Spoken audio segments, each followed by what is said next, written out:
everyone, and welcome to the Even Stevens Ranked Podcast, the podcast for all things Even Stevens. I'm Brittany Butler. I'm Ethan Brim. And today, we are talking about Season 1, Episode 21, a.k.a. the last episode of Season 1, a.k.a. the original pilot episode. Yeah.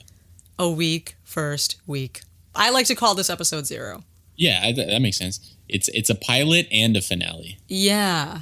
It's kind of interesting, yeah. Yeah. This has always been Episode 0 in my mind. Anytime I decide I want to watch the show from the beginning, I start here. Mm-hmm. Anytime I tell someone to watch the show, I tell them to start here. Yeah. This truly introduces the world, because it was the original pilot. It uses footage from that original pilot. Not only is it like a proper sort of introduction to everything, it also is a really good episode, in my opinion. Yeah, it is a good one. And I think it's fun to watch it as the pilot, like when you're first watching it. And then at the end of the season, watch it again, kind of like to see the hindsight. It's just kind of cool. Yeah, and I just always start with it. Yeah, it's a good one to start with for sure. I mean, it's the only one to start with. I would say, if you want to watch like from beginning to end. Yeah, because this stuff comes into play in the finale. The stuff Lewis and Tawny are reminiscing about was from this episode, and this was day one for them. Yep. So that's why I think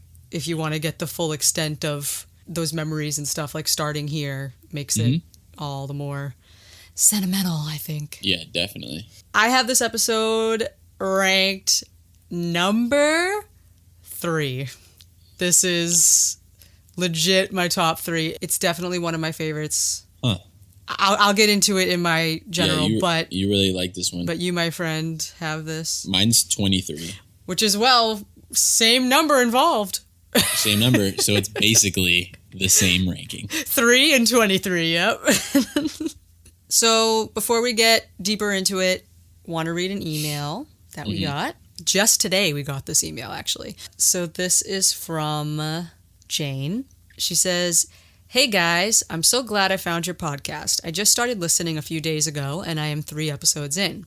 Last night I sent one of my favorite clips from the show to one of my friends. It was from Secret World of Girls after Beans betrays Lewis and Twitty and they hear the stampede above them and Lewis starts breathing heavier and heavier until he finally screams, 'Run!' Love it. This got me thinking, what are your favorite Lewis screams? It may be too early on to do this, but I think a ranking of Lewis screams would be hilarious. Yeah. My other favorite is from Raiders of the Lost Sausage, when Lewis jokes about buying his dad a toupee, and then his dad appears right behind him, followed by the scream. Maybe you've already done this, don't know, just a thought. I always watch these clips to lighten my day. Thanks for doing the podcast. It brings back a lot of fun memories, and I'm glad that there are others who appreciate the show. Best, Jane." That's awesome. Yeah. I've actually thought about like the Lewis scream, doing the top Lewis screams, but I didn't know if that would be too... Yeah, too specific. But I have definitely thought about it. I love the Secret World of Girls one. That's one of my favorites. I really like, he has like a sequence of them in A Very Scary Story. Yeah. I think one of my favorites is in this episode. I was going to say when on the Ferris wheel. Yeah. But thank you for that email, Jane. That's definitely an idea. Yeah. So, getting back into the episode.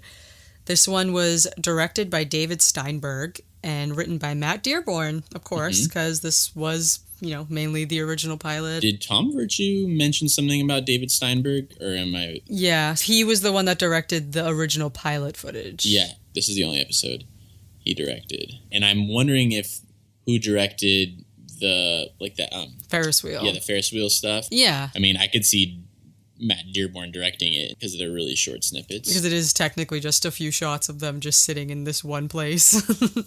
So this episode has a 7.8 on IMDb, which is a little higher than the regular old 7.5. The Disney Plus synopsis, which first of all, I forgot to mention this as well, but the episodes on Disney Plus are horrifically out of order. Yeah, first season is the most, I think. Right? No, first season's fine. The first season's fine up until the last 4 episodes. Last few. Yeah. So that's why I forgot to mention it, these last few episodes. The second season's really bad. Yep, second season's really bad. Yeah. Third one's pretty bad too. Yeah. But yeah, it's crazy. I don't know why that is, but just so you guys know, we are following the original episode order list, which can be found on Wikipedia, IMDb, I think, as well. The airing order. Yeah, the airing order. Because they don't even follow production order on Disney Plus, which would make sense if they at least did that. Yeah, at first I was like, oh, are they doing that then? And I was kind of excited, but then I was like, wait, nope, they're not doing that. Yeah. This was just a mistake. I don't know. I think, yeah. Just wanted to make sure you guys knew that the Disney Plus order is really jacked up, and we are not going by that order. Yeah. So the Disney Plus synopsis is stuck on top of a Ferris wheel at the county fair. Lewis and Ren reflect back on Lewis's first day at school. Not surprisingly, they have completely opposite memories of that fateful day. Kinda. Yeah, because I've heard other people describe it that way too, as like they remembered it completely differently. They're two different people and two different things were going on for each of them, kind of. Well, one of them, I think there was a little bit of a difference between what she imagined, because she didn't realize Lewis felt bad and stuff, I guess. Yeah. Mm-hmm. It's just two people just explaining what was going on their end of Yeah, exactly. this. And it's not the first day, it's the first week. Hello, the title of the episode. It was all of first day and first week, yeah. Yeah. General thoughts. In my written notes today, I wrote, I adore this episode. It is solid and entertaining. It's funny. There are some great lines. And most importantly, this is even Steven's origin story. I love a good origin story. To watch the birth, basically, of my favorite show is just, I never get tired of it. And it's just so nice to see, the beginnings of Lewis and Tawny's relationship, to see everyone so young. It's really interesting. Super young. Super young. I've probably seen this episode the most. Okay. I've probably seen this more than any other episode, actually, because as I was watching it, I was quoting the entire thing in my head 3 to 5 seconds before every single line was said. Every single line. Yeah. And I don't have that with every episode. There are some episodes I can still watch and get a surprise here and there, but I literally knew this like the back of my hand. No surprises. Yeah. But that being said, I still love it. In order to prepare for recording these episodes, I always go back and read my original reviews that I wrote. This one was from July 14th, 2018. Yeah, and I basically, again, said it's one of my absolute favorites and always manages to get a laugh out of me. And I like that we see a lot of different sides to Lewis. Like, we see him being goofy, witty, naive, crushing on Tawny, remorseful, and then like a good little brother with a big heart. And, all in one episode, which I think is really cool. And I said we also get the classic Lewis scream a few times. A lot of great lines with spot-on delivery. And then this episode is what really cements and starts that theme of Lewis trying to find his thing and what he's good at. Yeah. Yeah, I just said for a pilot as well, it has like all the workings of a solid TV show, great writing, heart, smart comedy, likable characters, good acting. That I could watch it all the time, which I apparently have because I knew it way, way, way too well. Yeah, I've seen this one a lot. And it's funny because I don't think they played it a ton back on Disney Channel because I think of its nature, it was kind of like a different episode. Mm-hmm. Also, I think it might be, we know the lines really well in this episode. And I think that also speaks to Matt Dearborn's script. This might be his best dialogue, just as far as it's so concise, like every line is so thought out, and it's very much a product of, this is a show, this is the pilot episode for my show. Right. So this one, he might have had months to write this. Who knows? He knows, but I mean, he has so much more time to think out every single line. Like, okay, I want to take that out. That's not necessary. And it's so tight. The dialogue is so tight. And the same thing, like I was quoting every line in my head. Yeah, it's really good. I mean, it's really good. The reason why I put it at 23 is just because I know you like Band on the Roof and stuff. For me, I like those episodes a lot, which obviously 23 is high. For me, I tend to pick episodes that are more like within the formula, because this one's obviously like a unique episode compared to the rest of the series, I guess. So that's why I have it a little lower. It's more of story over comedy, I think. And I mean, I watched even Stevens for the comedy. But as I'm older now, I see how deep it It was. I mean, I saw how deep it was back then too, but I mean, I can appreciate it, I guess. Like if you watched a bunch of episodes, and then you watch this one, it's like, okay, something is different. It's like a clip show episode, except with clips we've never seen before. Yeah, and then, I guess it's more raw than the rest of the show episodes too, just by nature. Yeah. But at the same time, like, we're looking for entertainment value, and it definitely has that. I like it more than the... Swap.com. But, yeah, definitely. But I like it more than Band on the Roof. I was going to say, like, Influenza, definitely, and Band on the Roof. I'm probably one of the smallest fans of Influenza, but I think I have it this higher than Band on the Roof. I have to. I don't have Yeah, Band you on do. the Roof. I'm pretty sure you do. Yeah. I don't have Band on the Roof super high. All right. Plot point time. So, this episode starts with establishing shots of what is definitely an amusement park, not a carnival, I'd say. Could you find out where it was or no? Yeah, I did see some. I thought it was Knott's Berry Farms? Kennywood. Kennywood. It's in Pennsylvania. Oh, okay. Because I think they just used stock footage that they had of this Pennsylvania place. Yeah, and obviously the Ferris wheel is definitely just like a tiny little thing in a studio. Yeah. It's not an actual Ferris wheel, yeah. But that's part of what makes it funny, in my opinion, you know? Oh, I love that stuff. Yeah, stuff's really good. But yeah, it's called Kennywood Park, and it's in West Mifflin, Pennsylvania. Okay. Which is kind of funny. Mifflin, as in Dunder Mifflin. Pennsylvania, Scranton. I'm sure they got that name from there. Yeah. Then it cuts from this stock footage of this amusement park to Ren and Lewis on a Ferris wheel. Lewis starts shaking, rocking the thing, and Ren's just like, oh no, that is so not funny. And, she's like, oh, look, we're stuck. I just love this episode from, like, right away with, we're not stuck. Ladies and gentlemen, sorry to inform you, but you're stuck. Like, I don't know why that just gets me. The line as well, that after that just gets me is, remain calm, the repair crew is on the way after they finish with the tilt-a-whirl. I'm just like... Because tilt-a-whirls are, like, notorious for breaking down, maybe? The way that they just throw in the tilt-a-whirl ride as well. Like, it's just funny. Another great line as they're, waiting, Relax, enjoy the view, Ren. I mean, we got cotton candy, we got soda. We got soda. So we get a Bobby Deaver name drop, which is funny. I was supposed to accidentally bump into Bobby Deaver in 6 minutes. She missed that. Yeah. Ren basically starts saying, junior high, I quote the whole thing, junior high was great until you got there. Now it's a nightmare. Oh yeah? Well, being your brother is about as much fun as sucking spaghetti through your nose. Sure, you can do it, but when that meatball gets lodged, the point is, you and Donnie have made junior high a nightmare for me since day one. Flashback. I can quote this entire episode literally off the top of my head. Yeah, I'm terrible at quoting things, and I can still quote this one pretty well. Yeah, it's crazy. Cuts to first flashback, and we see Lewis in gym class with Coach Tugnut, who is standing in front of a banner that says, like, home to Spivey and the Wild Wombats or something. Yeah, I saw that. But, and you can see the Spivey. But of course, because as we've said many times, the show was originally titled Spivey's Kid Brother. Yeah, that's important. Yeah, the Stevens, that's important, yeah. The Stevens family was originally the Spivey family, so throughout this episode you can see so many dubs of Stevens over them saying Spivey. And all of Larry's dubs are like the worst ones. He didn't even try, like he was rushing through the delivery or...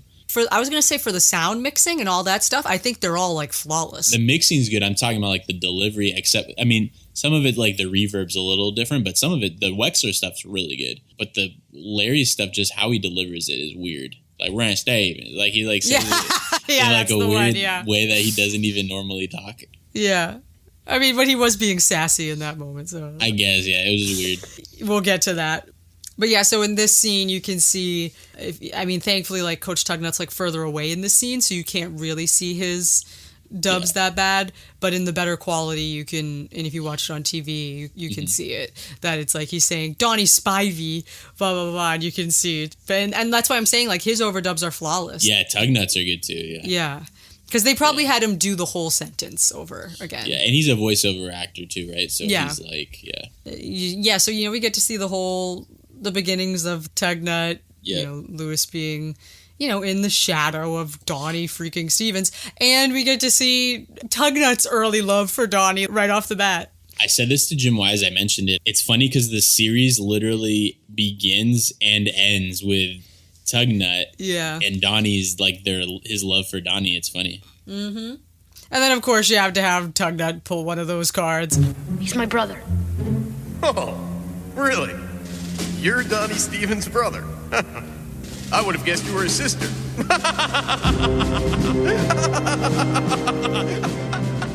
Wow, Tugnut, what a knee slapper. Yeah. Yeah. No one else is laughing. More people were laughing at what Lewis was saying than Tugnut's jokes. And of course, Lewis just has no emotion. His face, he's like, wow, we're doing this? Okay. Yeah. Cuts back to the Ferris wheel. I'm probably just going to put in the little audio of the Ferris wheel stuff because it's so short and it'll just bridge everything we're talking about. So, Boo-Hoo, you had a tough first day of school. I can't believe you're still crying about it. What? I'm only crying because I'm stuck in this tin bin with you.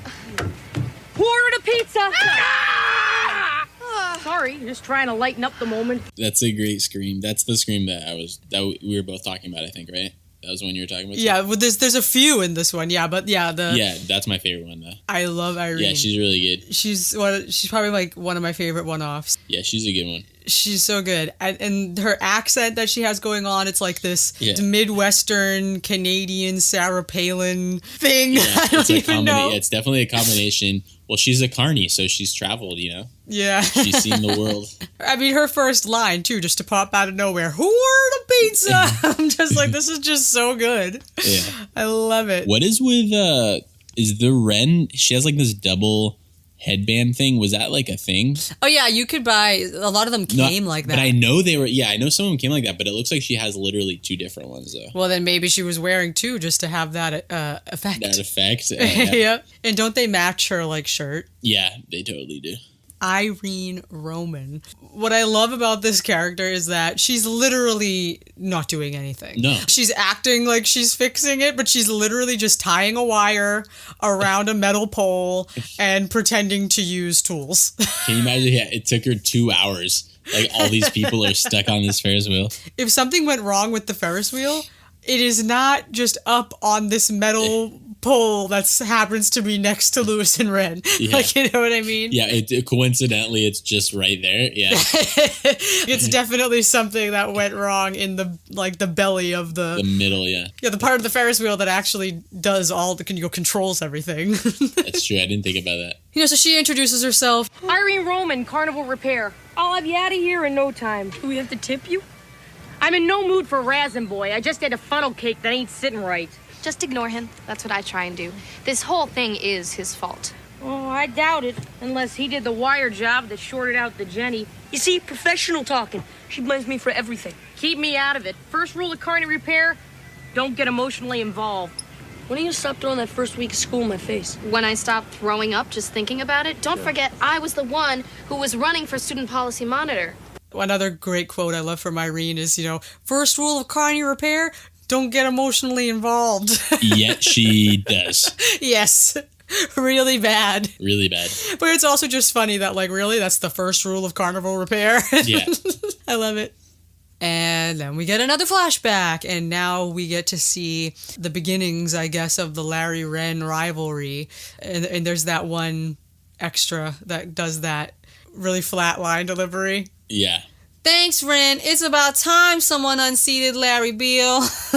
Yeah, she didn't even get credited. Larry makes his first appearance. They start to have a little baby argument, and then she goes, let's stick to the issues this year, shall we? Issue number 1, keep the class mutant off the flagpole. And he does that walk. Yeah. He does the little swag walk. His idiosyncrasies are so specific to him.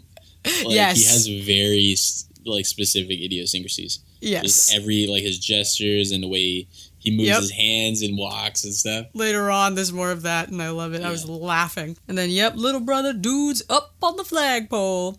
And, so Louis... I love that, too.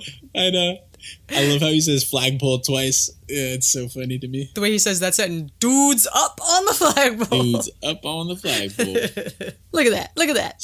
Yeah, it's funny. Yeah, so Lewis is up there with his megaphone. Telling jokes. Telling a Groucho Marx joke. Yeah, like vaudevillian dad jokes, basically. We get another Disney Plus phone number edit.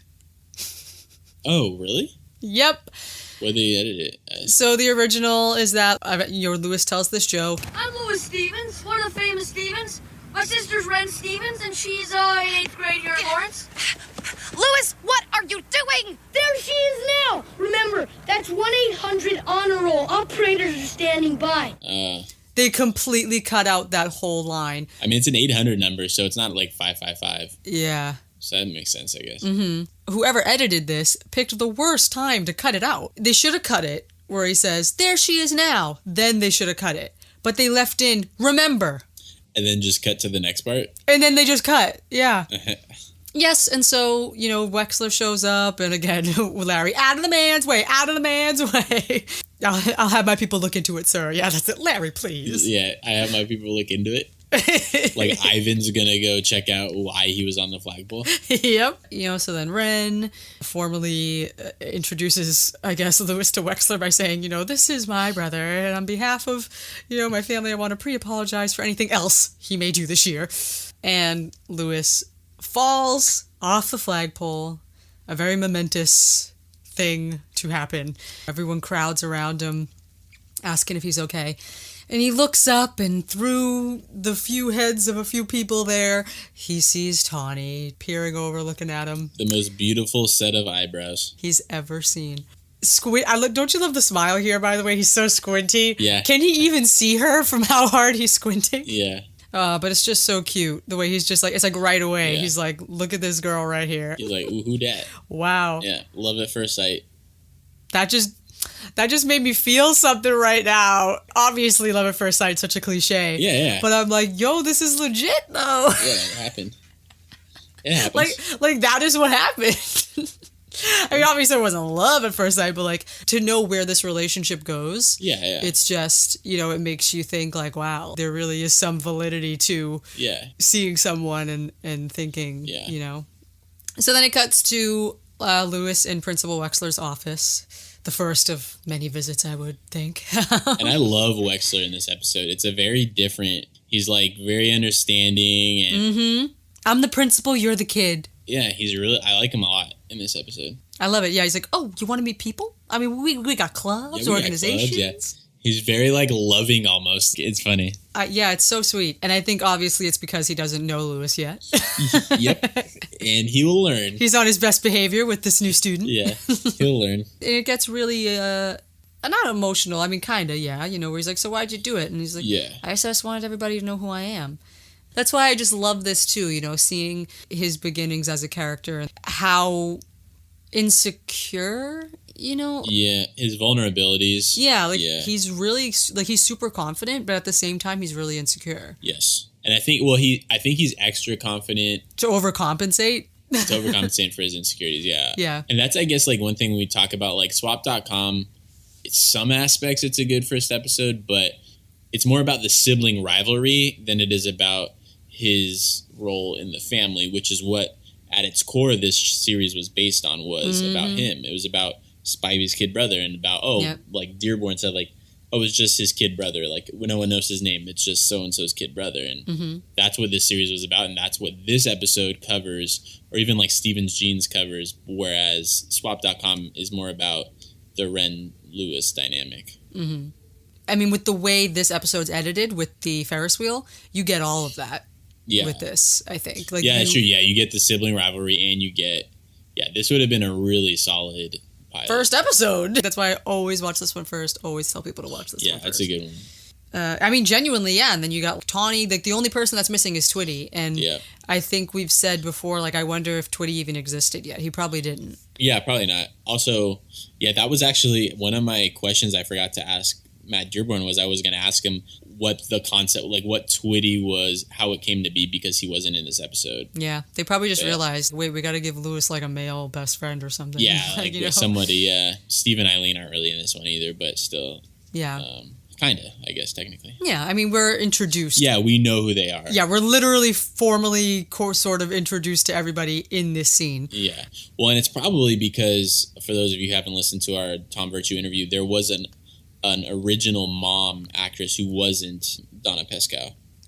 It'd be so interesting to see the rest of this original pilot. Yeah. Oh my gosh. That's a dream. Lewis explains to Wexler, he's like, no, it's not like that. You see, everyone at this school knows me as Ren Stevens' kid brother, for all the great things she's done. And we get this like montage introducing the whole family. Mm-hmm. And I also was just laughing at the way it's like, oh, Ren Stevens' kid brother for all the great things she's done. And it's just imbroglio. just spelling imbroglio. So great. Yeah. So great. To like massive applause too. That's just so funny. Yeah. She spells imbroglio. Wow. Like, I almost wish she had like another accomplishment so we could kind of feel that more, Yeah, I think it's even funnier though to show something so minuscule. Because to Lewis it's so important. Yeah. And also, this green screen she's in front of, amazing. Yeah. Because the green screen is the same green screen they use for Eileen when he says, my mom is State Senator Elaine Stevens. As we said, her name was originally Elaine, which that's right. Maybe they changed from Eileen because of Seinfeld. Maybe. Seinfeld was still popular at the time. And also, maybe just because the original actress was Elaine, when they cast Donna, maybe they were like, let's change it up a little bit and just switch it to Eileen. Yeah, just to get a new spirit behind the character. Yeah. Yeah. Mm-hmm. But I think it's interesting, though, the way they have everyone do overdubs of Stevens, but then they didn't have Lewis do Eileen. Yeah, that is weird. Yeah, also, the firm that his dad works for is different. But I mean, I think he might have been switching around. Yeah, that's true, right? Like, he was originally with, what was the one from Family Picnic? Deming, and Deming, and then this one was Wyndham, and Stevens. Yeah. I love the two names, though. They really like that. Yeah. Like, at least having two of the names be the same. It could even be like a running thing that he's always at a different... He's always at a different one, yeah. Yeah, he's always at a different law firm. That's funny. Between prominent law firms, actually, when he loses his job. Coach Tugnut knows me as Donnie's brother. And then we get that amazing green screen of him with the fake dummies, just like pulverizing fake football dummies, just pushing them and they like go flying. And then he stands on top of one like a freaking dead body because that's how football works and just poses. Yeah, it's like Vikings.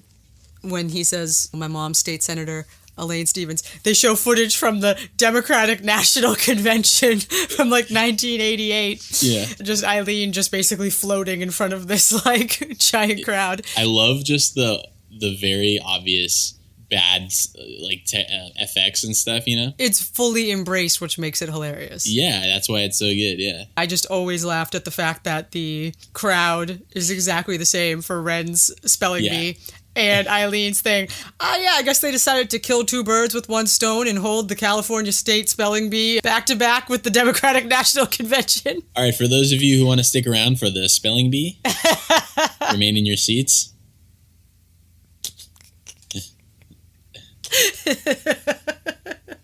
Steve's a lawyer, so what do we see him doing? Just golfing. I know, that's all he doesn't actually work. Oh, I love it. I like that too. And then it's just so smart. I love this show. It's really smart. Yep. I don't know. I love the way that Steve is even in front of a green screen golfing. Yeah, I know. It's not even a real golf course. It's amazing. Yeah, through hard work and superior genetics. Lewis, you're Stevens. Like, you should have those superior genetics. Yeah, he didn't get it. But yeah, everyone in my family's found something to be good at. I'm just not Stevens' material. I'm not the fastest and I'm not the smartest. I guess I'm just sort of a regular kid. So am I in trouble? No.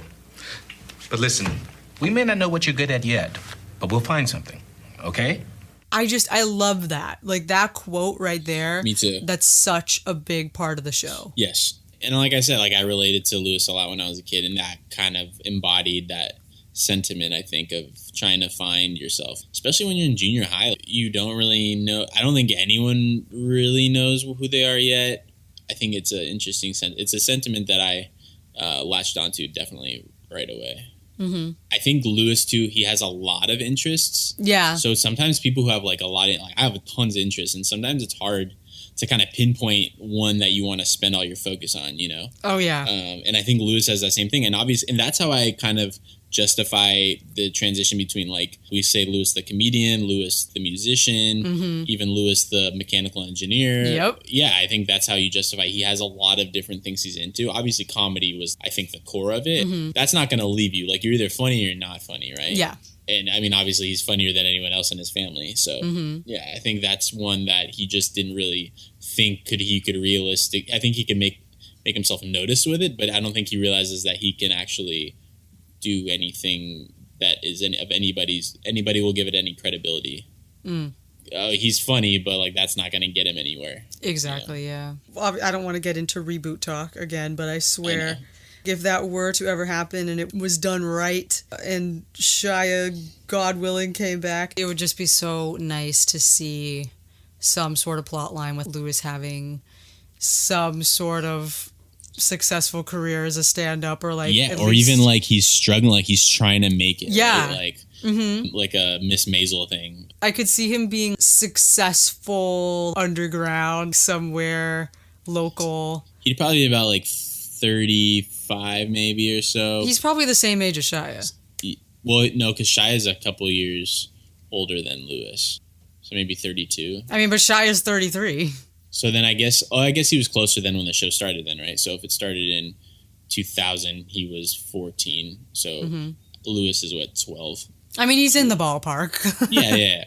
But the point is, I think it'd be interesting to like see him working at a different job and being like, man, I feel like I'm not living up to my potential. And like maybe he decides to quit his job and try to make it as a stand-up because that's where he feels the most like at home or whatever. That'd be an interesting plot. I just really kind of thought of that.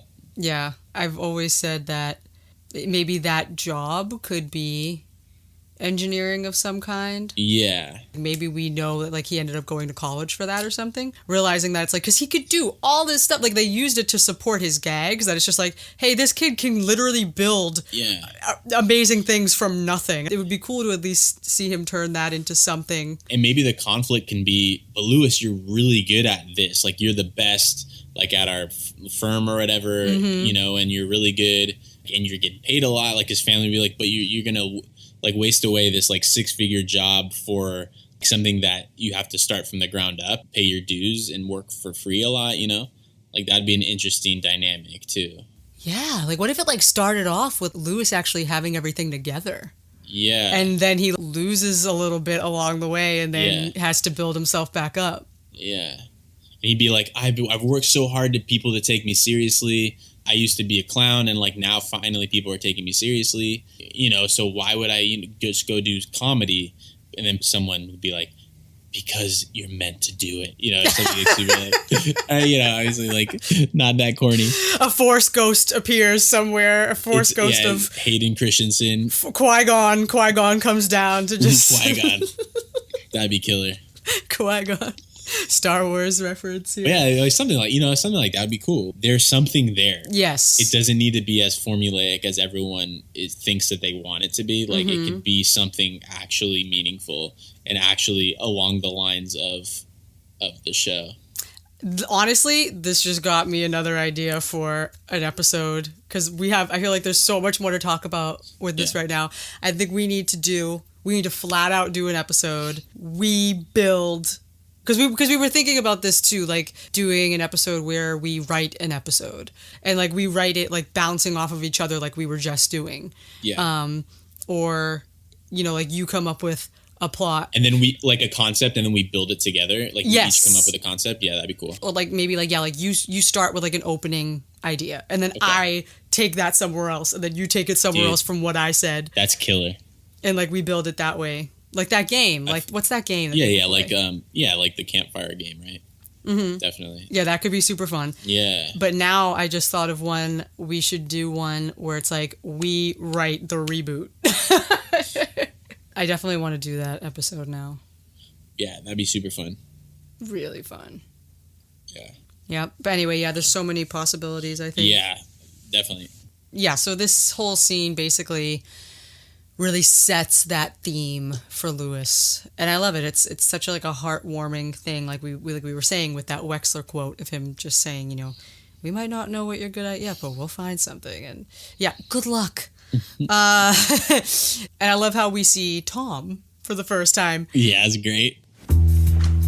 Coach Tugnut to the office for a phone call. Coach Tugnut to the office. Ren Stevens to the office for a brain scan. Ren Stevens to the office. Ignore that. Ignore that. Ignore that. Yeah. Thinking back to Strictly Ballroom. Oh, yeah, it's true, right? Yeah.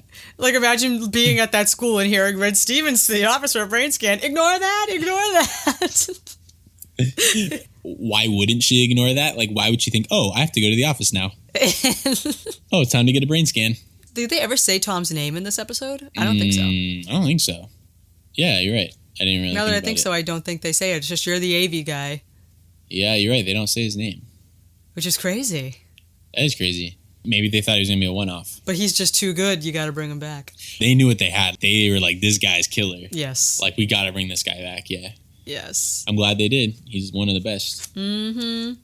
We cut back to the Ferris wheel. Mm-hmm. We get another Lewis scream. This is when Irene is like working, right? And then she gets a shock. I'd fall off a flagpole, and she's worried about her stupid election.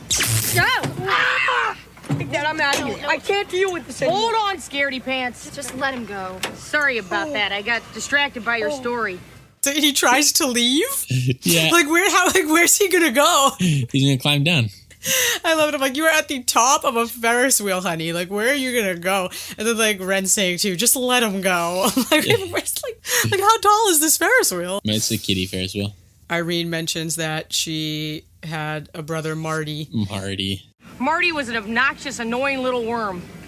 Climbed a few flagpoles in his day, too. I don't know why he did that. Yeah, Lewis, what were you thinking? Well, right before I was about to hit the ground, I was thinking there must be better ways to make friends. And then cuts to the cafeteria where Lewis formally meets Tawny for the first time. And this has to be one of my favorite scenes in the entire series. Yeah, it's really good. Me too. Number one, because it's so important. And number two, it's just so funny. The way the dialogue is, the turn of phrase Yep. that Matt Dearborn has. Yep. I love that, how Tom Ritchie put that. But yeah. Oh, it's perfect. Mm-hmm. It is fun watching this scene, having the hindsight we have, because we know that Tawny liked Lewis. Yeah, we know that she's saying that she doesn't like him. I really love them. Like, this is, like, I think about this. Someone actually wrote in our subreddit the other day, they wrote just a post titled Lewis and Tawny, and they said, has anyone else ever seen, like, a better written love story or whatever? Because, like, they just watched it, and they're like, this was, like, so good. Yeah. And I was like, it really is. And, like, I was, like, thinking about it, and out of a lot of the things the show did, they got their relationship. Yeah, it wasn't cheesy.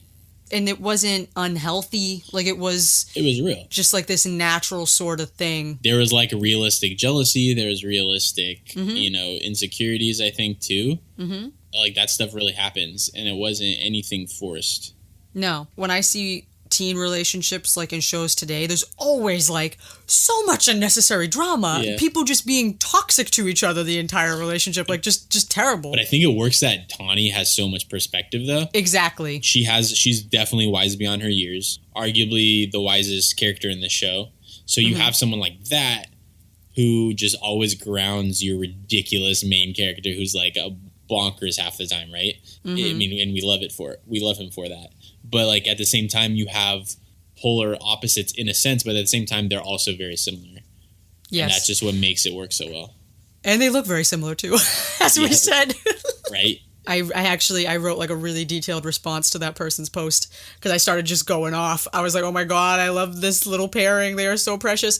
And I said what you said. I was like, what's so interesting about their dynamic is how self-assured and aware Tawny is about like everything. She's not playing games. Yeah, exactly. It really helps. Yeah, she's the more mature out of the both of them. Yeah. Anyway, but I love it. You're really good. It is so good. And yeah, like the dialogue in this scene is so great. And I'll probably put in a clip. You have to. I like your look. It's very, black. An explanation of my fashion choices would be wasted on you, since I'm sure your mommy still picks out your clothes. My mother's dead. Oh my gosh, I'm so sorry. Just kidding.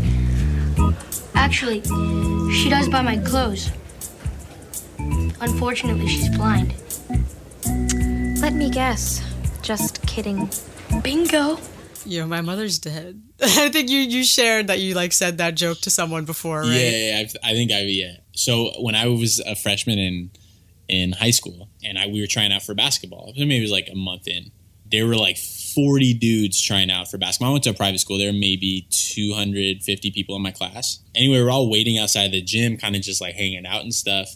And this guy who was kind of like this like cool guy, and he had like a little like splint on his hand or whatever, right? Mm-hmm. And I said, "Oh, hey, what happened, bro? Did you trip over the remote or something?" Which is an Even Stevens line. Yep. It's a little racy, but he basically implied that he did something offensive to my mother. Oh. And then I said, "My mom's dead." And then everyone was like, "Dude, what the heck?" And like everyone got quiet. 40 dudes, silent. And like my best friend Adam, he was like, "Bro, why'd you do that? Like that's messed up. His mom's dead, bro." And I was like, and I did like a little fake cry because I used to do that back in the day. Mm-hmm. And literally I had him going for like 2 minutes, and people were like, "Bro," coming up to me like, "Bro, you all right?" Like, yeah, I love the bro. And then like, yeah, that's how we talked, A couple minutes I let it kind of simmer, and then I went up to him. I was like, "Hey, bro, I'm just playing. My mom's not dead." And then everyone was like, "Oh," like everyone got, and dude, since that, and then he's like, "You got me." And then ever since then, like this dude, like I had his respect, and like people still, all 4 years in high school, like my senior year, people were like, "Bro, remember that time you like got so and so?" Yeah, it's a little racy of a story, I guess, technically, but it was relevant to this episode, I guess. Yes. That line is already good in this scene, but then when he follows it up again with it's just so smart with but she does buy my clothes. But she's blind. Unfortunately, she's blind. Oh my gosh. He just can't he just like thinks she's going to buy into that again. It's just, I know, oh my God. But it's the way he's able to deliver these lines, and he's so young, yeah, right? I know. And then Larry, "Yo, Stevens." What's his first name? I can't. And then, popularity calls. And it's so funny because every time I look back at this episode, I'm like, wow, like Lewis was really out here on day one telling Tawny he likes her. Yeah, no, he was very forward about it. Yes, very is an understatement. A couple scenes from now, he even like doubles down a little bit. Yeah. Yeah. But he says, the meaner you are to me, the more I like you. The more I like you. Scary, isn't it? Yes, that is a strange thing there, Lewis. So Larry invites Lewis over to his lunch table and claims to need to interview him as policy monitor to, know what he thinks about the lunch food. And, Lewis being Lewis, he's just like, "Oh, well, these are the cool kids, whatever, 8th graders, whatever, I'm going to sit with them." And, Larry starts asking him these questions. How do you like what is that, squash? As a policy monitor, I need to know. Oh, this? It's really bad. Just the smell alone makes you want to throw up.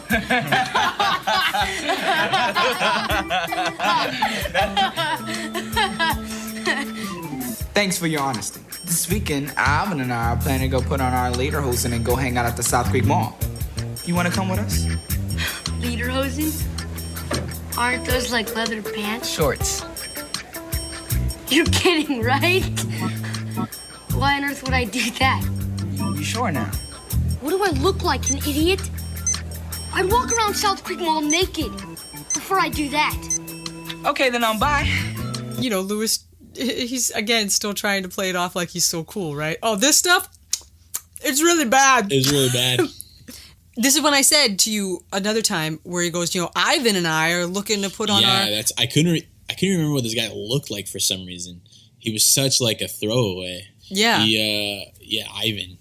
But that's just so funny because he says Ivan and I, and then they show that guy, and he like nods like, "Yeah, like come with us." Yeah. Sort of thing. So I'm just funny. I'm like, really? Like, was this guy originally Ivan, or? And then there's a guy video recording too. Yep. And so he's like, yeah, Ivan and I are going to go put on our lederhosen, which, like, first of all, why would you ever say that? And go walk around the South Creek Mall. And I love the way they still have the South Creek Mall. I love this world that they've built. Of course, Lewis's response is just, why would I do that? I'd walk around South Creek Mall naked before I do that. And then immediately, okay, well, bye. You want to catch a bite? Go to the laser tag place, Go to the whatever. laser tag. Totally 1999 or whenever this was. And then, of course, Larry Beale says, all right, guys, we got 1 hour to edit this thing. Let's do it. I'm like, Yeah. You could probably sense where it's going, but at the same time, you can't, though. Yeah, You're like, okay, like, what is he going to use this for? Yeah, there's definitely like a quote-unquote payoff when you see it, and you're like, oh, snap. He totally screwed over Ren and Lewis. Yeah, so then it cuts back to the Ferris wheel, and I love the way now Irene is so involved. What were you thinking? You can't trust Larry Beale. And I love Lewis, though. I was young and impressionable. I love how she says Larry Beale like she's involved with this whole scenario. And then one of my favorite bits is when the crow comes back. Worse? Oh, no, Tweety Bird, you're not getting this. Because he already stole the cotton candy. I love it. Like, what's the bird going to do? Just steal the soda can now out of his hand? Yeah, what's he going to do with that? I just love it. I love Shia's delivery. I just love the way the bird comes back. Yeah, I know. It's like, well, this guy had cotton candy. Maybe he'll let me have a soda. I just love it. Just the same bird. And it's obviously a puppet. It's just so funny. I love it. Oh, yeah, it's on a string for sure. It's just so funny. I'm sorry. The more I'm thinking about it right now, I'm laughing. I just can't. Then we hear a person say, hey, lady, when are we getting off this thing? And she says, stick a tamale in it. We're in the middle of a story here. Yeah, I never realized what she said, until I replayed it and I was like, oh, tamale. I never How'd you not know that? I don't know. I just never, she like mumbles it a little bit. Oh, I always heard it. But yeah, stick a tamale in it. But yeah, I just wanted to mention that because there's something in our tweet segment. And so Ren continues saying, so we're in the middle of our video presentations and cut to the thing.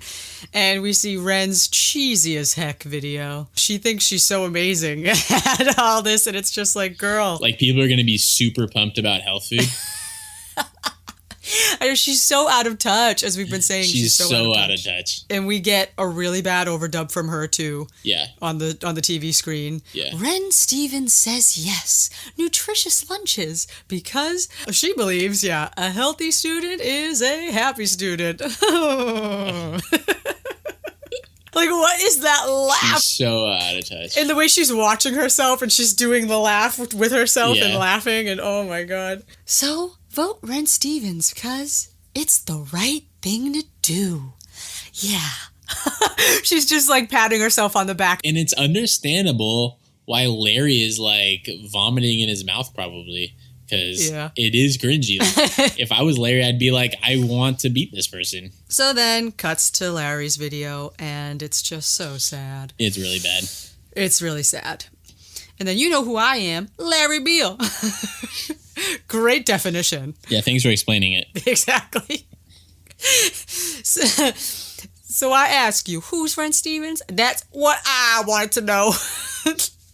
all of the inflections. I love the way he delivers lines, though. Ty Hodges. He has really good line delivery. It's like we were saying, it's so specifically him. Yes, it is, and I love it. Yeah. But then, of course, it cuts to the video that he edited, and of course, it's edited completely out of context to make it seem like the answers Lewis gave earlier were really things he was saying openly and willingly against his own sister. I asked the person who would know Ren best, her own brother, Lewis Stevens. You live in the very same house as Ren. Can you tell us what it's like? It's really bad. Just the smell alone makes you want to throw up.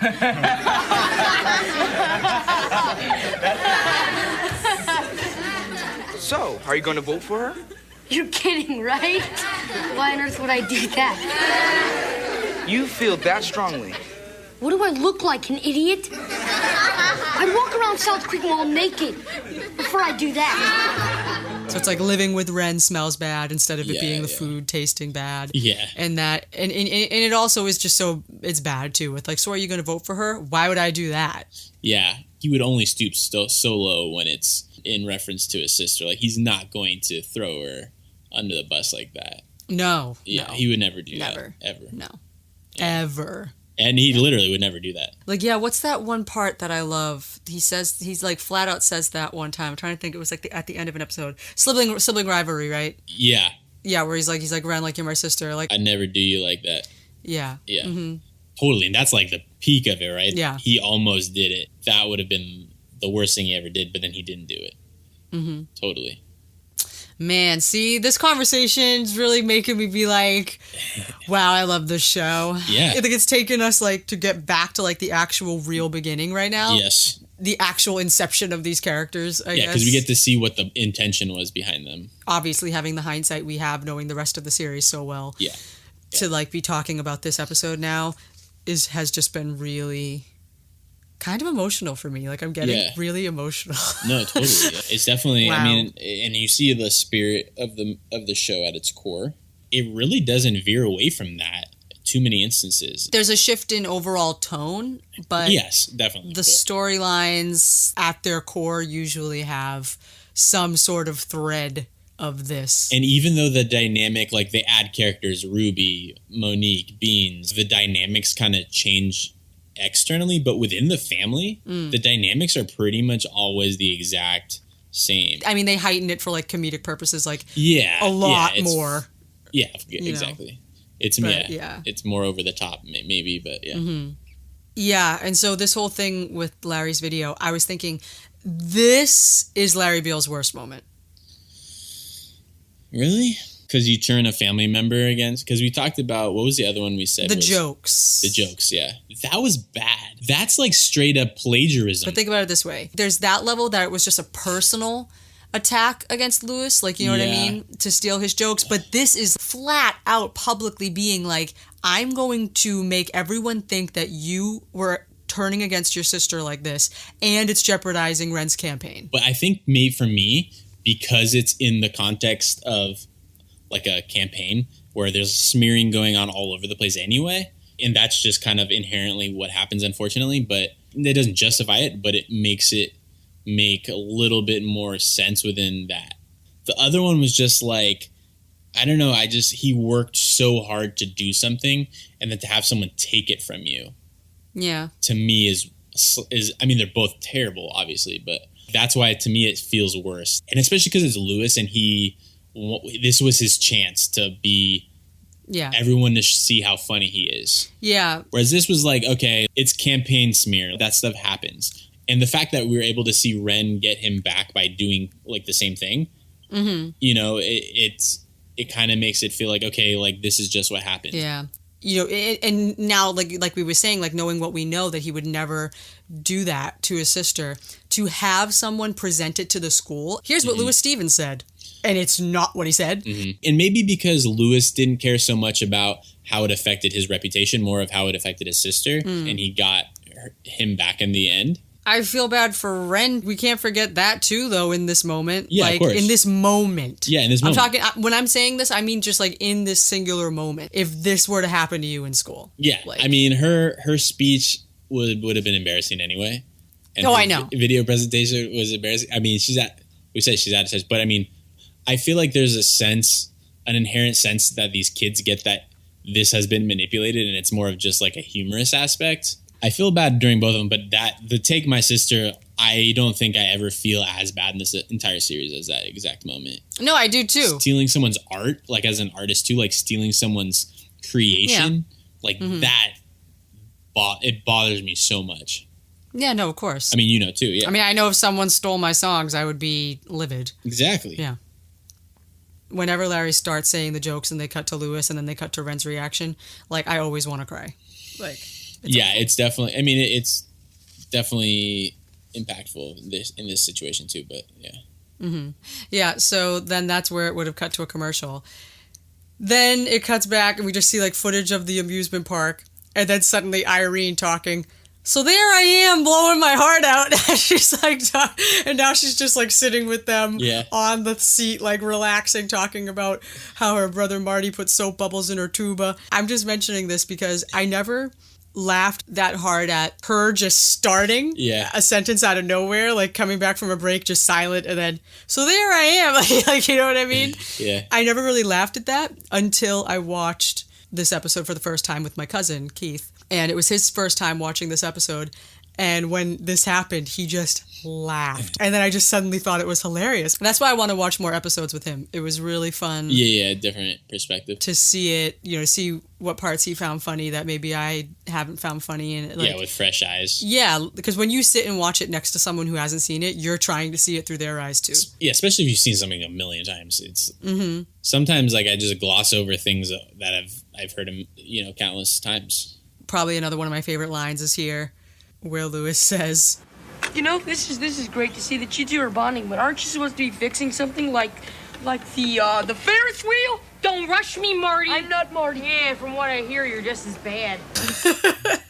Don't rush me, Marty. I'm not Marty. I'm not Marty. And so then Lewis says, what, you don't think I felt bad for messing up, Ren's video presentation? It cuts to the hallway of that original house that they filmed in, so the layout's different. But it's kind of weird, though. Like, it's different, but it still feels similar It's enough. very similar, yeah. It feels kind of similar. Especially, like, the dining room table, for me, felt similar for some reason. I mean, we never get, like, a full shot of it, really, but... Yeah, I think that's why. And then, of course, the edited shots of Eileen. That's a good point, because she was edited in for those scenes. Mm-hmm. Anyway, but we're not even there yet. Yeah. So Lewis is just like sitting outside of Ren's room, and then we get our introduction to Donnie, which is also great because we see him, but we don't see his face. And then he comes down into the frame, and he has his green mask on. The what do you call that? Like an oatmeal mask or whatever it is. Just great. My cousin laughed at that. He was just like, "Oh my god." Yeah. And like you kind of get who Donnie is too. Yeah. It's not self-centered, but he's very into skincare, appearance and vain kind of. Well, because like he's like endearingly vain. Like I say this all the time. Like it's almost just like a passion. He's really into like the science behind health and stuff. Oh yeah, like because they mentioned this throughout. Like he's always like he's putting. I was making a sandwich, but then I decided to put the mayonnaise on my head instead. Like what I mean? Hydrating scalp treatment. Yeah. The way he has all of the beauty products in his cabinet, like and or like, do you know how many impurities there are in a single carrot? So that's like a interesting thing too that they sprinkle in throughout there with Donnie, and we already see this here again with the you should start your morning the way I do. I have a shake. It's a mixture of bee pollen, protein powder, and feta cheese. You would only taste the feta cheese in that situation, I think. I know. Because those other two things don't even have like that much of a flavor. Lewis, so great. His little nuanced acting here, where he's like, that sounds really interesting, Donnie. But I got a bit of a situation here. Can we talk about your shake and your feta cheese tomorrow? Hey, no problem, little bro. He's not demeaning about it, but he's still like respectful of Donnie's passion. Yes, but I mean, but I'm talking about like Shia's acting here. Like, I know. Yeah, he conveys like a lot in just how he says that. Yeah. Yeah, and so then he stands up and he hears Ren in her room, and for some reason, it just got me for the first time where she just says, "So sit back and relax, because for the next 2 hours, I'm going to outline my plan." It's so funny. I was like, oh my god, yeah. And then Lewis, 2 hours? Oi. 2 hours? Yep. She's so out of touch. And the way like she even says it, like she knows it's ridiculous. 2 hours? Yeah. She's like, is it risky to say 2 hours? Couldn't chop it down anymore. Yeah, and then Lewis knocks on her door. And I love the way the walls in all these rooms are lavender, it looks like. Like her walls are lavender, and you can see some of Lewis's wall, and it's also lavender, I think. I like his setup in this one too. It's really like cramped though. I like that though. It's kind of like has a homey, cluttered, but like not super cluttered, I guess. So Lewis offers to help Ren with her speech, and that Beale's a dirty player, you have to nail him, and whatever. And she basically slams the door in his face. Then when Lewis is in his room, I also, every time I watch this scene, I'm like, wow, how thin are the walls in this house? I know, me too. Because he barely, he says it with barely any volume at all, and she hears him. Yep. This red area represents the number of kids that have fallen asleep since the speech began. Lewis! Yeah. How thin are these walls? Maybe it's just really late. Everyone's quiet. Everyone's asleep. from the little bit we can see of Lewis's room, it is interesting that how even this early on, they had that bookshelf of the videotapes and the TV. Yeah. And they had all this stuff in this set that looks like it was a real house, possibly. It probably was. Who's on his wall, by the way? I couldn't get a good look at it. Behind him when he's typing. Yeah, it looks like it's Groucho Marx to his left, but then... Which would make sense if he was quoting it earlier. Yeah, but then... Oh, was that a Groucho Marx quote? The elephant in my pajamas is a Groucho Marx. And he's wearing the Groucho glasses. Yep. So he was originally a big Groucho fan, it seems like. I mean, Groucho's a king. Yeah. Super funny. But I couldn't tell who was on the other side. It looked like it was like a lineup of people. It was. Like, for some reason, every time I see it in my head, I'm triggered, and I think it's the Three Stooges. For some reason, I start thinking it's that, but I know it's probably not. I'd have to look again, like, more carefully, maybe. And so Lewis puts on the Groucho glasses and sits down at his little laptop and starts typing away and laughing to himself. Yeah, so then cuts back to the Ferris wheel, and Irene is still pretending to fix stuff, asking for pliers and wrenches, and she's just doing nothing to this bar. Wrench. Your sister wanted to kill you, and you still wanted to help her. Pliers. Why would you suddenly care? Well, because of what happened at dinner that night. Which I guess was just him seeing how Ren... Didn't rat him out. How Ren didn't, number one, didn't rat him out, and number two, like, how much it really, her whole thing was hindering on it. Well, he already felt bad anyway. Yeah. So I think he would have probably helped her anyway, but at the same time, she didn't rat him out, so... I think it's also an excuse just to include that dinner scene. Yes, of course it is. Narratively, they could have done without it. But it's good. But I think they included it because of Eileen. And yeah, it's good to see at least like a small slice of the family life. And of course, you see Ren not ratting him out, which is good. Mm-hmm. It's a good scene. I mean, it's a great scene. I mean, my favorite quotes in the scene. But like narratively, it's not like 100% necessary. So I think that's why the reasoning is a little hairy. A little wonky, yeah. It's always felt a little off to me. I just love the awkwardness of the scene. Yeah. There's a lot of background music clogging up this scene. Okay. Every few seconds, it's the boom, boo, doo, boo, doo, doo, oh, yeah. doo, doo. Totally. You know, it's like almost every second, and then he says his punchline to his joke, and it's doo, doo, doo, bap, bow. And I'm like, there's like all this stuff that's like clogging it. You could tell it was produced later. I really wanted to see how this scene would feel if there were no background music making you realize this is a TV show, you know? Yeah. So I did a little edit and I removed the background music and I added like some Foley of silverware. Oh, okay. Tried to make it sound realistic as if this is how the scene would have happened. You know, for them, there's no music. This morning, my wife said, "Honey, can I go to a place I haven't been?" So I said, "Why don't you try the kitchen?"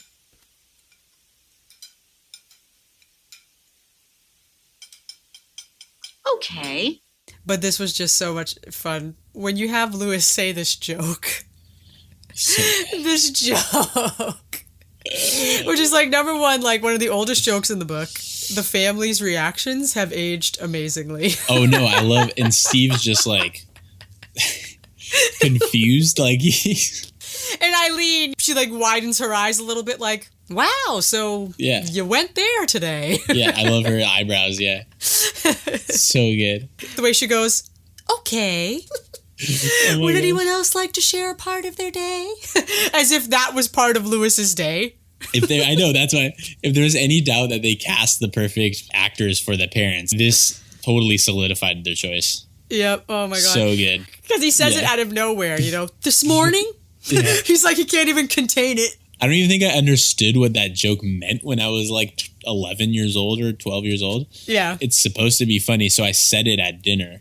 Oh my God. And then like my dad was like, what? Like, what are you saying? Oh, it's so funny. And so, yeah, so I just wanted to see what that would be like with no music. And it's just so awkward because that's the way it would have been. Yeah. In their real life situation. There's no music. It's just dead silent. It's so good. And so then also, you know, a great thing with Donnie where, you know, tell us about your day. I benched 235 today. Great. Like, oh, Steve, honey, that's wonderful. Steve is so pumped about it. Well, that's great, son. We're all very proud. Very proud. And then, of course, reread the chapter on goal setting. And it's that spoof on the, 7 Habits of Highly Successful Teens. Okay. I Highly Effective Teens. Okay, I wasn't aware of that one. Oh, you don't know that book? No. Oh my God, that's like a really, really popular... What's it called again? 7 Habits of Highly Effective Teens. Oh, okay. I only read Goosebumps, so. I worked work study in college, and my boss, when I didn't have anything to do, she made me do work exercises from this book. Really? Yes. Interesting. I'd never even heard of this. Yep. They spoofed the cover of the book and everything to look just like it. Oh, okay. And then, your favorite quote, I think, is the goal setting, and then I haven't read that far. Yeah. Yeah. Oh, yeah, because it was in my blog. Reread the chapter in goal setting. Ren, how did your video presentation go? Goal setting. I haven't read that far. I'm still on table of contents. It's good, though. Man, I've used that so many times. Yeah. That's so funny. That gets me every time. And again, Eileen would just being like, okay. Okay, Once again, did something happen today we should know about? Apparently, Lewis did nothing today. Yeah, but then Ren being like, oh no, but I gotta really nail my speech tomorrow if I'm gonna win this thing. All right, so first of all, we've seen Ren just like campaigning, period. Then we've seen the video presentations. Yeah. Now they have to do speeches. I'm like, she might as well be running for president of the United States. Yeah, like just for the policy monitor. Like that wasn't even a position at any school I've ever been involved in. They're making these kids jump through hoops to be elected policy monitor. Yeah. Is that the only position that's at this school that's available? I know, oh my God. There's no class president or anything. And so, back at the Ferris wheel. So you didn't squeal, huh? Well, he's still my brother. Yeah, I guess Marty's still my brother. Although I haven't spoken to him in 17 years. Wow, that must really hurt. This is really touching, but I gotta get down now, because we've been up here for what, 2 hours? Yeah. 2 hours now, and I've drank 13 sodas. You do the math. He's got a tiny tank. No problem, it's all fixed. All I gotta do is turn on the juice. Well, then crank it up. Not until I hear the end of the story. Tell her, Marty, so we can get down. So I wasn't sure who to ask for help. I hate the tiny tank line because if anyone drank 13 sodas, they'd have to urinate like crazy. Oh, yeah. I don't know why that's always bothered me. But like the phrase tiny tank, my mom and I always use that. It's a great line. I use that too, but I don't know why out of like a lot of the things, my mom always says that. Cut back to the school. We see kids, assembling into the, what do they call it? Like the auditorium. Yeah. For the speeches, Lewis is trying to like find someone to help him, and then he sees Tawny. Hey, Wednesday Addams, how's it going?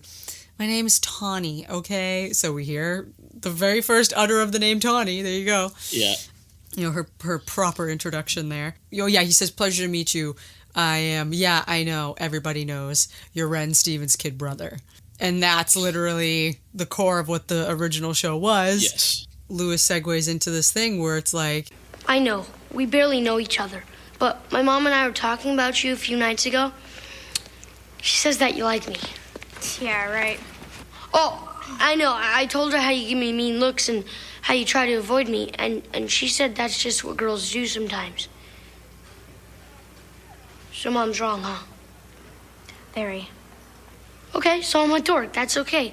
Look, my sister's in way over her head, and I just, wanted to know if you would help me as a friend.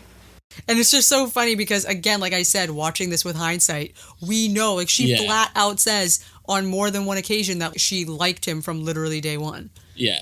And then I love how he says, okay, I'm a dork. That's okay. Like, I love it. He's just, that's what I'm saying. He's doubling down here and like it didn't work out and okay, whatever. Like I went for it. I gave it my all twice now. So, just got to win her over in time. And like the way he says that too, like he accepts it. There's so much vulnerability in his voice when he says that too. Like exactly. Slightly embarrassed. Yeah, slightly embarrassed, but he's moving on. You know what I mean? There's just all that in it. I love it. So good. I mean, we already know Tawny liked him, but that probably also was very endearing. And so he's like, okay, well, my sister's in way over her head and, I need some help. I wonder if you wanted to help me as a friend. And that's, that's nice. So then like there starts their friendship. And so then it cuts to Larry's speech. And I swear to you, I started laughing more than I did at like anything else during this rewatch when Larry's just walking up to the podium and he's just like doing all these hand motions. Yeah, he's like, I'll call you. Like, he's like an agent. He's doing the finger pistols. Yeah. And then he's doing the phone. Like, who are you talking to right now? Like, it's just... Yeah, there are 10 people who think you're talking to them because they're so far away. So then he starts his speech. I was a policy monitor last year, so I know what you guys want. On the other hand, Ren Stevens is very inexperienced. Knowing her, she's gonna get up here and bore you with some facts about nutrition. Whatever. So, I ask you this question. Who would you rather get stuck in the elevator with? Larry Beal or Ren Stevens? Or Ren Stevens, whatever, right? Or Ren Stevens. That overdub is the most obvious one. That's the worst one. The worst one. It's funny, like, you would think that they maybe would have cut to the other scene earlier or something, or cut to something else to avoid showing that, you know? Yeah. Because they did that with some of the other overdubs. Yeah, because I think it was so bad because they tried to time it with his mouth. And I think that's why it came off weird. Yeah, it's pronouncing a P where there is none. When I was a kid, this messed with my mind so bad because I didn't understand the concept of dubbing or anything, right? Yeah. And so when I was a kid, I was so confused. I was like, how is Larry making his voice do one thing and his mouth do another? He's like a ventriloquist dummy. I was like, I was just not understanding how his mouth is making a totally different shape than what he's saying. It was just mind-boggling. But yeah, so then it cuts to Tawny backstage with Tom, who I guess, is just the AV dude. And she goes over to him trying to like distract him. And the way Tom thinks he is all that in a bag of chips, thinking that he's gonna win over this girl with this nerdy stuff. But she just says, you're the teleprompter guy, right? Like, that's it. And then he just starts going off like, yeah. Dude, Tom is so killer. He's so good in this episode especially, but he's always good. We see Lewis switching out the floppy disks. Which is like always like one of those devices in movies and TV where it's like, oh, I will just switch out the disc and everything will change. Yep. I will get all the information that I need onto the screen. Oh my god. But it's just the fact that it's a floppy disk though. Like, oh yeah, wow. Of course. Yeah, so Lewis switches that out, getting ready for the next speech. And Tom talking about this is the XL50, like the Cessna XL50. And just one of his best things where... Yeah, I just love technology. Well, it's the XL50. There's a lot to love. You bet. Hey, let me know if I can set up your VCR. Whatever. Ren being like, yeah, how did you know about my speech? I went to math with the AV, math camp with the AV dude. He let me read it. And then, now, Larry Beal's opponent, Ren Stevens. And I was also laughing at how much the cheering is canned. Like, this is so not real.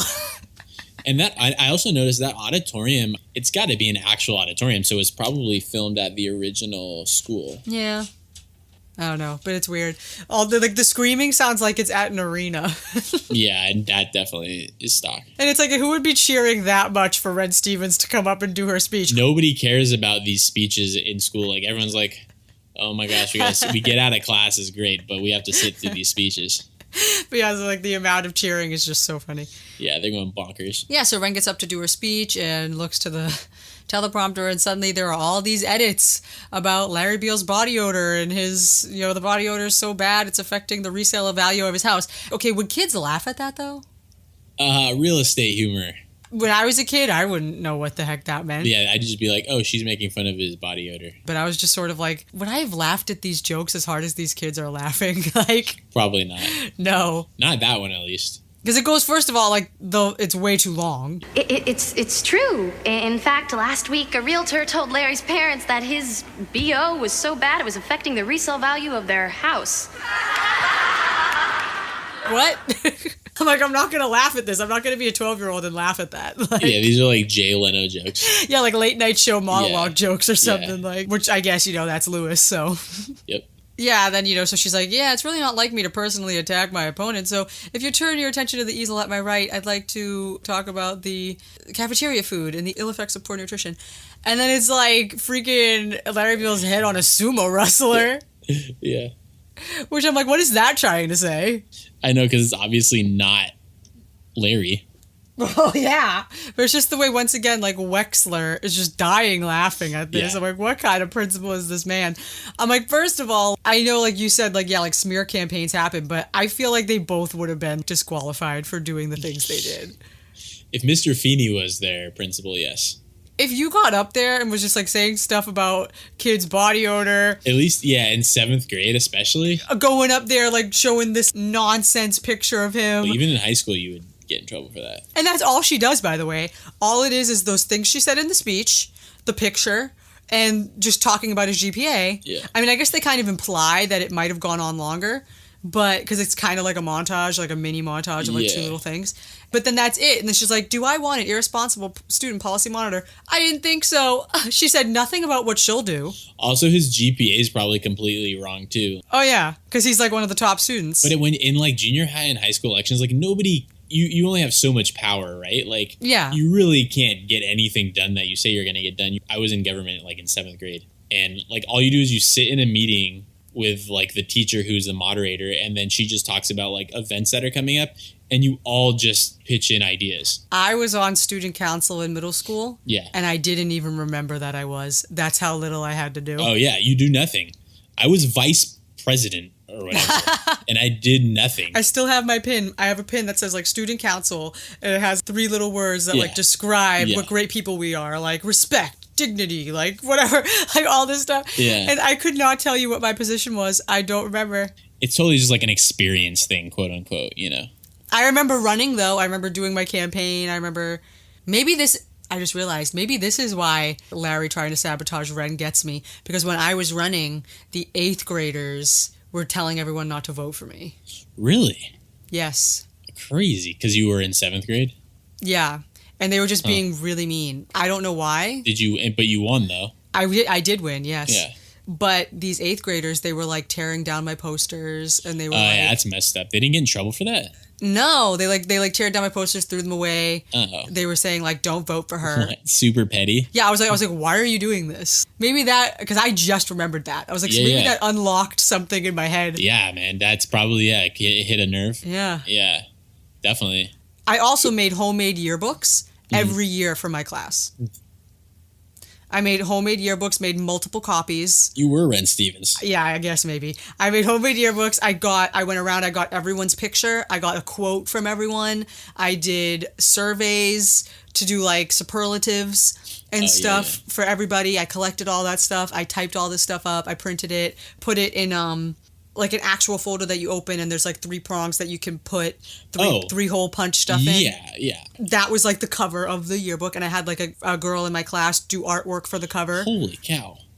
That's a lot of work. Yeah, I have it right here. That's crazy. Yeah, I didn't even want to do any of my projects for class. I was always doing those like last minute. I would have never even... So I was always doing this stuff. I had so much freaking school spirit in my middle school. You have no idea. Apparently. I loved my middle school. But anyway, everyone loves Ren's speech, I guess. And then cuts back to the Ferris wheel. Irene saying, that was a beautiful story. Was it really? With that ending? So beautiful. Is that going to move you to tears? And then one of my favorite lines that made me laugh too here was Lewis. That was a beautiful story. Yeah, whatever. It was nice meeting you. She's way more invested than he is. And he just really needs to get down to. It makes me feel like calling Marty. Reach out. 17 years is too long. Don't let another second pass you by. Yeah, you're right. Marty! Wait a second, your brother's down there? Yeah, he runs the petting zoo. You guys have been working side by side for 17 years, never said 2 words to each other. Hey, I don't comment on your freaky life. Sorry about the tuba, Irene. I forgive you, Marty! I'm coming down! No, wait, Irene, turn on the juice! Turn on the juice! Turn on the juice! Turn it on! Sorry about the tuba, Irene! As a nice touch. I like that. And then like, no, turn on the juice. Wait, turn it on! Bad end of the episode. Yeah. That always gives me goosebumps for some reason when it ends and they're like shouting, turn on the juice. I don't know why I get goosebumps every time. Really? In my head, I'm watching like the end of basically the first episode of the show. Yeah. Now it's like on to the rest sort of thing, you know? Yeah. And that sorry about the tuba, that was another line that really made my cousin laugh. Lewis has done so many way worse things than that tuba. And not only that, too, like, it's just the fact that, like, how the heck long ago was that? If you yell out to Marty, you haven't spoken in 17 years, the first thought he has is, sorry about the tuba. Yeah, well, maybe that's what did it, was the tuba. I love it. Just immediately, yep. That was the last time they talked, was the tuba incident. Yeah, and that's the episode. I mean, I think we've said enough about it. Yeah, but rightfully so. I mean, it's a big episode. It's an important episode, and it's the pilot, a.k.a. the pilot. So, So MVP. I said Irene and Tom. I'd probably say Steven and Eileen. I love that scene. Just for that scene. I love it. Like, their expression. I mean, like, I love the Lewis dialogue, but then their expressions just take it to the next level. I think for this, like, episode, I freaking love Irene. I don't know what it is about this lady. Yeah, she's good. She's a good one-off. She's just so funny. And then, of course, in Tom's 2 brief appearances, he just steals the show. He's just so good. So, it's time for some trivia. Is it true? Did you know that? For your information, is it true that... What does that mean? You got anything first? I just have some... not really. I just had, like, some stuff about the actors. So, Irene was played by Audrey Wazalowski, I think is how you pronounce it. She's been in tons of stuff. Molly Orr played this character named Lindy. Yeah, so Molly Orr was in Moody's Point on the Amanda Show, like, famously. That was, like, the one thing I know her from. She was the one that would always say, what's that supposed to mean? Yeah, you're so hurtful. She was, like, my favorite part of Moody's Point. But yeah, she played a character named Lindy, who was in 2 other Even Stevens episodes as Denise. Was she the one who replaced Ren? Yes. That was her, right? Even Stevens? Yeah, now that you say it, I think that is her. That was her, yeah. No, yeah. Oh my God, I never put it together that that's her. That's definitely her. Yeah, that's her. She's the replacement Ren. Yeah. And then this character, Millie, who I just realized as we were going through it, she's played by Karen Maruyama. Mm-hmm. She was next to Wexler at the flagpole. Yes. That was her. But yeah, that's interesting. It's interesting to think about that there were these characters, the Molly Orr character or whatever, Lindy, that we never see. Like, I wonder where the heck her role was in it originally, and then the fact that they brought her back for the series finale and playing a different character. I know, that was like an in-joke, right? And then the director, David Steinberg, this is his only Even Stevens credit at all, so that's kind of interesting, too. Mm-hmm. So, yeah, that's pretty much it. What about you? Yeah, so I wrote out, there was also a teacher that was credited. Oh, yeah, that's right. There was. And there's also a guy named Dale. I don't know if that was the teacher. Yeah, that might have been it. But yeah, just a guy named Dale who is also credited, who obviously is not actually seen in the finished product of what they cut. Yeah. But yeah. So then, of course, just if you look closely around the school, you can still see Ren Spivey posters. Yeah, a couple places. That clearly say Ren Spivey for Policy Monitor. And obviously all the overdubs. And then I didn't notice this one, though. You can actually also see Spivey in Larry's teleprompter. Yep, yeah, you can. I noticed that was actually the first thing I noticed back in the day. Because it goes by so quick. Yeah. Like, you don't really notice, but it's like right there at the top if you pause as it scrolls. Oh yeah, and we forgot to say too, you can see the redness from Shia's scab. Yeah. From After Hours, which was number 113 in production, I think, right? So they must have filmed this one, the Ferris wheel shots for this sometime around there. And then for pop culture, we have The Addams Family, Lewis calling Tawny Wednesday Addams, which solid reference. Animal Crackers is the movie that elephant quote is from, Groucho Marx. Groucho Marx. Plus the Groucho glasses. Yep, Groucho glasses. And that 6 Habits of Super Successful Teenagers book knockoff of the 7 Habits of Highly Effective Teens by Sean Covey, whatever. And yeah, that the crowd footage was from the 1988 Democratic National Convention. Yeah, was it really, for sure? Yeah, well, that's what it says as trivia. That's funny. So, it's time for tweets.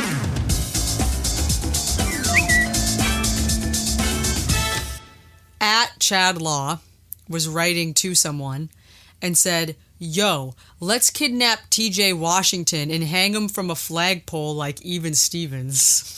TJ Washington. I'm just like, hang him from a flagpole. Like, he wasn't hanging from the flagpole, but there was a flagpole. There was. Then there was a tweet from @myfun18 that says, Even Stevens, a week first week, several clips of me as a background actress for Even Stevens, ... and then a link to like some Google thing about it, but the link is broken. I don't think this person's gone on Twitter in for like ever. So this tweet was interesting to me just because, and I'm only mentioning it for this episode because this is the only time I believe this word is ever uttered in Even Stevens. This is from Shahad Makeup. They said they were replying to someone who posted a video of someone eating a tamale. And she said, the first time I ever knew about tamales was from Even Stevens when he ate all the tamales. Y'all remember that episode? No. I don't remember that one. I thought I'd seen them all. Did not happen. I'm not trying to think of what she's referring to. Exactly. The Andes Mince? The King Sloppy? I mean, those are like the eating episodes. Yeah. Because I'm just like, maybe it's like some other kid show that she's confusing for... The original pilot has just him eating all the tamales. All of them, ever. Every single one. Is this the only time they say the word tamale on Even Stevens? Yeah, probably. I think so. Maybe. Yeah, so that's why I felt like it was finally relevant to mention that. Someone posted the edit I did of that scene, and they said, it's at the Navigator, Howard Potts, says, Even Stevens, but without background music. You gotta watch this. Lewis is a clown. With laughing, crying faces, and shared that link. Then 2 quotes from people mentioning the Wednesday Addams thing. Nicholas says, I love this Even Stevens episode. Lewis goes up to Tawny and says, Wednesday Addams, how's it going? LOL. Queen Eva says, hey, Wednesday Addams, how's it going? My name is Tawny. Even Stevens is bae. With heart emojis. Because of that line. I guess, yeah. One of the most specific ones, and the last one, I guess, is Katie. She says, everything I know about Sir Francis Bacon came from that one episode of Even Stevens when Ren was running for policy monitor. That's everything she does. Well, she says it enough times. Yeah, you can hear her saying it in the background a few times, too. It was Sir Francis Bacon who said that knowledge is the ultimate power. That's all he did. That's all he did, yeah. All the YouTube comments are just people confused about the episode, like why they look so young and stuff. And then like some people explaining it to them. Yeah. That's all the YouTube comments are about. So I remember we were going to talk about another new segment. Yeah. Coming up with alternate titles for episodes. So were you able to come up with one for this? Yeah. All right, what do you got? Mine is Flagpole Sitta, like the song. What song? From the 90s. Yeah, Weird Al did like a thing for it too on one of his albums. Yeah, well, then you know it was big. Hey, yeah. So that was yours for this? Okay. Yeah, I just came up with it quickly. Next time I'll have a more creative one. Yeah, I couldn't really think of one for this one. I think when I actually start thinking about it, I fail. Yeah, I know. It just yeah, exactly. Well, then when I don't start thinking about it, it'll get to me because I did, however, come up with an alternate title for the last episode we talked about. Oh, yeah. Almost Perfect. And so I figured since I don't have one for a week first week, I'll share my almost perfect one today. You ready for this? Yes. Si, senor, but with C, the letter C, instead of S-I. Oh, that's perfect.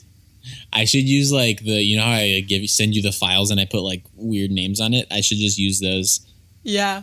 Oh, that's really good, actually. I like Si, senor. I loved it. I was trying to think of something like a Spanish phrase, like Muy Grande Fiesta or something like that. Mm-hmm. I like Muy Grande Fiesta because that's what I think about. I don't think about Ren's subplot necessarily. But I liked this one because it combines them. No, yeah, definitely. Si, senor.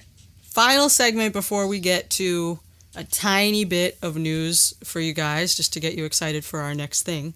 Best quote. Mine was... I'm still on the table of contents. It's good though. I love the way now you're like Lewis with that other joke. You can't even say it without laughing. Is like when we talk about favorite quotes, this is going to be on that list, like high up. I wrote down a few. Okay. But for my first one though, it was my mother does buy my clothes. You know, she does buy my clothes. Unfortunately, she's blind. Yeah. He has a tiny tank just because I use it so much with my mom. Then shouldn't you be fixing something like the Ferris wheel? Yeah. Sorry about the tuba, Irene. And nah, Tweety Bird, you're not getting this. Nah, Tweety Bird. So, all that being said, we are officially done now discussing season 1 of Even Stevens. Yeah. Oh my god. At least all the episodes. We are officially done now. We have talked about all 21 It's crazy. episodes of season 1. It is crazy. Now we are finally going to be able to do something that I've been looking forward to from the moment we started this podcast, which is our first ever season wrap-up episode special / awards. And I'm just so excited about this because I've been planning it and having it in my head for literally like a year and a half now. I want it to be this really fun, like interactive kind of thing with you guys, the listeners. It's pretty much just going to be, reflecting on the season, appreciating it before we dive into the next season. Yeah, like a season 1 retrospective. Yeah, basically. Yeah, there's a lot to talk about. There's only 3 times we're going to get to do this for like a season, so we got to make it count. Yep, like my tattoo. Yeah, exactly. Hashtag Titanic scene by scene. Yes. And that's our other podcast. Yes. And I mean, obviously, we're going to do like at the end of the series, we'll do probably something big. Yeah. As far as the seasons go, though, this will be one of 3, and that's all we get. So, got to do something cool. Yeah, and we want to make it like kind of like a party because this is a celebration. Like muy grande fiesta. Muy grande fiesta. Yes, because this is sort of a celebration. Like, I am so excited to have made it this far. This feels like a really big accomplishment. It felt like we'd never get here just because of how much work goes into it and everything that you had going on over the past few years. Yeah, it's been a long year. It's been a lot, so finally making it here is just really amazing. And so what we're going to do is we've been trying to work out a Google survey form, basically. So like you guys getting to pick, your best one-off characters, your top 5 episodes of the season. So it'll basically be like the top 5 episodes of the seasons as voted by our listeners and basically other fans of the show, and so that we can sort of maybe do our personal favorites and then our listeners' favorites as voted, and we're gonna take some time to come up with other things to put on the survey, but that's basically the gist of it. Half awards show, half retrospective. We're not explaining it very well right now, but it's going to be fun. Well, because we kind of still have to like organize how we're gonna do it. Yeah. But then once we kind of get that set, we're gonna post something about it and like hype it up and let you guys know what to expect and how to be involved. Yes. And it'll be fun. By the time this episode is posted, though, we should already have that ironed out. So there should be a link to the survey in the description of this podcast episode. And so you can just head right down there and fill it out. Not sure how long the survey will end up being, but shouldn't take you more than 10 minutes, 5 to 10 minutes. An hour. Yeah, an hour, yeah. But yeah, it should be really fun, and we really want to try to get as much feedback as we can so that we can get a pretty, solid response for, a question as big as like the top, 5 episodes of the season. Like to get like enough data in there, So really appreciate it if you guys could get involved and fill that out, and the next episode, which will be our season 1 wrap up, is hopefully going to be a real good time. And I'm so looking forward to it. Oh, I really am. And for those of you who have been with us like for this long, thanks. Seriously. This is, if you guys have enjoyed it for 21 episodes at least, and all the other stuff we've done. And to me, my favorite stuff is doing like these kind of miscellaneous episodes too. Those are fun for me. And that's what the season 1 wrap up will be, basically. Yeah. So I know you're looking forward to it. Yeah, exactly. So get hyped for that. Get hyped. And yeah, what a journey it's been. I'm really getting emotional. Like, I genuinely feel tears coming up behind my eyes right now, and I'm getting like that feeling in my chest. Yeah, it's cool just to see like how far we've gone. Yeah, sitting down and to edit all of these episodes, it's such a big undertaking, but then every time we post one and we get feedback and we get like these emails and just such nice things of people that are really appreciating what we do and the content we're putting out. It really makes me feel like, yeah, this is time well spent. You know what I mean? Yeah. It's just really like, yeah, I couldn't be happier doing what we're doing. It's... Oh, yeah, definitely. Me too. It has been fun. Yeah, really fun. And now we get to do it all over again twice. Yeah. With the best season of the series. We'll see about that. We'll see. Yeah, we will literally see. Anyway, but I'm really happy and kind of sad to now be saying goodbye to what I still think is probably my favorite season. Yeah. But yeah, it feels like quite an accomplishment to have made it through it. So it is an accomplishment. Yeah. And it's like, especially like, I mean, I work with people all the time who don't finish projects, you know?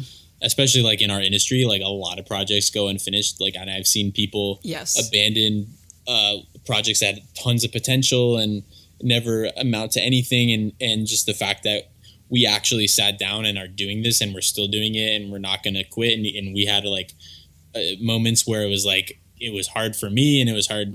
Like you had to like wait, just all these obstacles, and the fact that we're still pursuing it and we still want to pursue it. We made it this far. We got to keep going. I know. I keep thinking too, like I look at my notebook, like I have my official Even Stevens Ranked podcast notebook, where I have, every single thing every episode we've done so far. I take a look at all the work we've done, which is just like all of these pages of like going like straight back to the beginning of like all my post-it notes, all my highlighting, every single episode we've talked about so far. And it's just like, it's so much now already. Yeah, that's crazy. And when we started, I couldn't even imagine my book looking the way it does now. Yeah. So every time I think like, oh man, we got to do it all over again twice, I'm like, well, you know what? Look how fast this went by. You know, like, I mean, it was only a year and a half, and we took a few months off a couple times. Yeah. And we still did a year. So, I mean, the next one's probably going to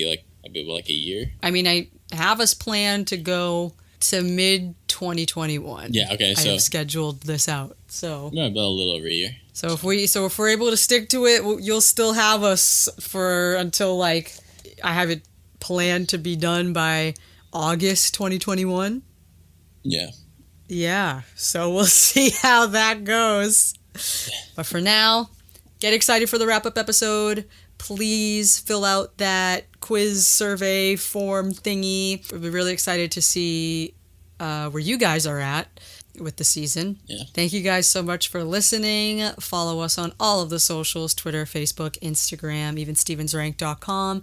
Send us an email, evenstevensranked@gmail.com. Send us a voicemail or, anything like that, especially coming up for the Season 1 wrap-up. Thoughts you want to share on the season, feel free to send it in the form of a voicemail or a voice memo, and we'll have you on. And yeah, I think that's about it. So we'll see you guys in the next episode, and then after that, more interviews and fun stuff to look forward to. And of course, then jumping into the next season, man. Season 2. It's on the way. So thank you guys so much, and we'll see you next time. See ya.